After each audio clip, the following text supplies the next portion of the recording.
Mr. Speaker, our constitution allows for freedom of worship of all religions. Mr. Speaker, we would not sit in this hollow chamber and restrict ourselves to just a few.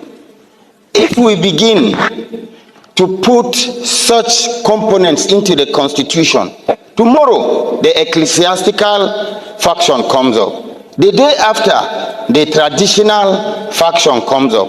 The day after, all other components begin to come up. And what happens to our grand norm that is supposed to be the foundation of our existence? Mr. Speaker, Nigeria has never limited anybody from practicing his religion.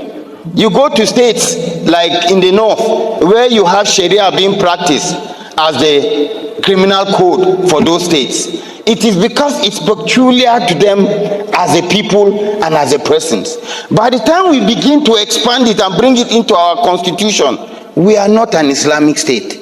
We're a secular state. We're not a celestial state. We're a secular state. We are not a traditional worship state. We're a secular state that respects and gives everybody a sense of belonging.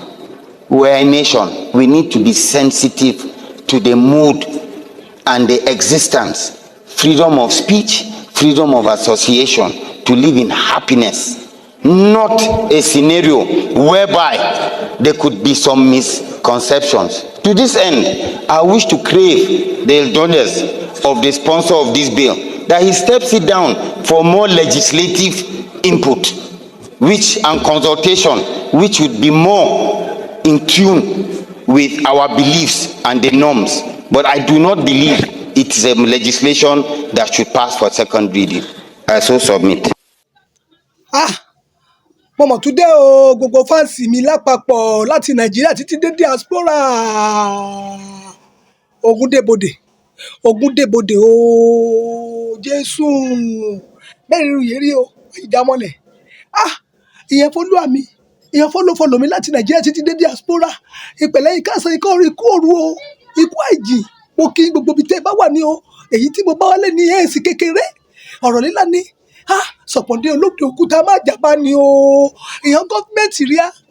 Gbogbo èèyàn olórí rẹ̀ kan darí síbi kó bá wù wọ́n ní Nàìjíríà níbí. Tó ń tí ìwà bó bá ṣe wù wọ́n. Tó ń tí ìwà bó bá ṣe wù wọ́n. Bí kẹ̀kẹ́ ológeere.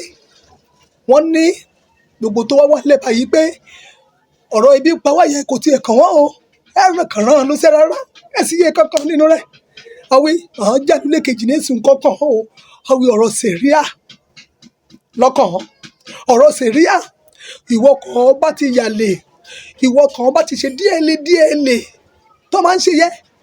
Tó ọkọ ọmọ rẹ̀ ò bá ti jọ bàbá tó bí fún, orí rẹ̀ fẹ́ù, ọwọ́ rẹ̀ gẹ́ù. Jésù mi o, ìbá mi kọ́mẹ̀tì sábẹ́ sí kọ́mẹ̀tì ẹ̀sìn ìjánu mi, ìbá mi pé ètò kẹjá oko. Ṣé gbogbo rẹ̀ ló pé? Ṣé gbogbo ìyàwó obìnrin ló pé?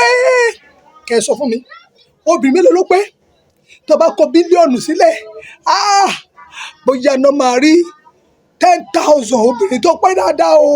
Ìwọ tó bá pé ọ̀nì kò lọ jẹ́wọ́ tó bá máa ṣe díẹ̀lẹ̀ lórí Sharia láti Sókótó Kánò. Wọ́n náà fẹ́ gbé wá sílẹ̀ Yorùbá níbí. Wọ́n fẹ́ gbé wá sílẹ̀ Yíbò. Wọ́n máa ṣe díẹ̀lẹ̀ fún gbogbo wa. Ìwọ tí yóò bá ti ṣe ọkọ rẹ ló bímọ. Ọ̀rọ̀ pọ́njà sọ̀rọ̀ wí ọ̀rọ̀ dèrè ni o. Ìbá mi pé ètò kẹjá kó o. Sí ìfẹ́ Sharia àbí ìfẹ́ Sharia ní Nàìjíríà nílẹ̀ Yorùbá rí alíbẹ̀. Ìwọ kan bá ti fẹ́ Sharia kò sọ wí ọ̀fẹ́. Ìwọ kan bá ti fẹ́ kó tètè sọ bá kàtètè àpariwo wí àfẹ́ Sharia o. Ìmọ̀ pé Sharia ọ̀rẹ́ agbára nílẹ̀ Yorùbá. Ìjọ ilẹ̀ Yorùbá, Èkìtì, Kwara, Ọ̀yọ́, Ìbàdàn ní àgàgà. Àìmọye ẹni kó ti gbẹnu sí máìkì lọ́dọ̀ Oríyọmí. Kọ́ bá jẹ́ wí Sharia ni, òkú àti sùn l'Íbàdàn ni. Àti sùn l'Íbàdàn èsì kékeré o. Ìjàre o, ìbá pé ètò kẹjá kó. Ìbá èmi gan pé ní Sharia ní díẹ̀lẹ̀ mẹ́wàá pé o. Nígbà mo wà ní kékeré kí mo bá bàbá mi lọ sóko usu. Bàbá mi ní mo ṣubú lọ́nà. Odidi oṣù méjì ni mo lò lọ́dọ̀ àbá olókojì. níbo ló lọ́dọ̀ rẹ̀ kàn án tọ́jú mi títí wọ́n ní nígbà tó máa tóṣù méjì tí wọ́n fi mí sílẹ̀ tí mo délé wọ́n ní bàbá mi ní tọ́jú mi o ó ní oyún oṣù méjì lọ rí nínú mi bàbá olókojì ó lọ́mọ ló lóyún bàbá àwọn nǹkan dé sọ pé bàbá olókojì ni ṣùgbọ́n èmi tí mi ò mọ nǹkan kan mi ò jẹ̀bi o mẹ́jẹ̀bi ta ló lóyún náà méjèèjì ìbá mi kó sábẹ́ ìbísọ̀ kọ́mẹ́ ṣe ṣe ìjàre ìbá mi ìṣàánú mi ìmọ̀ jẹun kí ni mi lọ́mọ jẹun gán mi lọ ní ká máa lọ jẹ́wọ́ wọ́n náà kọ jáde kọ́ sọ tẹ́ o ìbí bá kù sí mẹ́pẹ́ o sàríà ìjàre ìmọ̀ gbé sílẹ̀ Yorùbá o àfẹ́ sàríà ìjàre àfẹ́ sàríà níbí o àfẹ́ o ìwọ tó bá fẹ́ bá mi kó sábẹ́ kọ́mẹ́ ṣe sọ yìí ìwọ tó bá dẹ̀ mọ̀ kó tẹ́ ẹ lọ́rùn ara rẹ gbé kó sọ ká gbọ́ o ìjàre ìyẹn gọ́fìmẹ̀ntì rí àfẹ́ sàríà nílẹ̀ Yorùbá o gbogbo Nàìjíríà ẹ̀sìn rí àyàtọ̀ ẹ̀sìn ìṣẹ̀ṣe ìgbàgbọ́